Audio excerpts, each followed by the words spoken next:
চলতরিৎ বা current electricity, চলতরিৎ বা current CURRENT current electricity.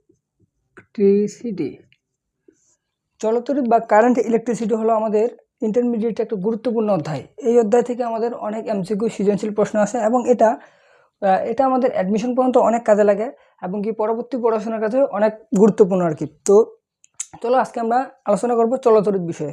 অধ্যায়টাতে আমরা ম্যাক্সিমাম 2 ঘন্টা ক্লাস করব।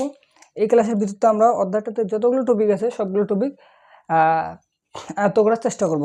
তো আমাদের প্রথমে আছে তড়িৎ প্রবাহ, আমরা পড়ব তড়িৎ প্রবাহ সম্বন্ধে, তারপর পড়ব রোধ, তারপর আপেক্ষিক রোধ, তারপর রোধের উষ্ণতা গুণাঙ্ক, জুলের তাপীয় ক্রিয়া সূত্র, মুক্ত ইলেকট্রন কি, রোধের সমবায় কিভাবে কি যুক্ত, শ্রেণীর সমান্তরাল মিশ্র, তারপর হচ্ছে বিদ্যুৎ শক্তি ও ক্ষমতা, বৈদ্যুতিক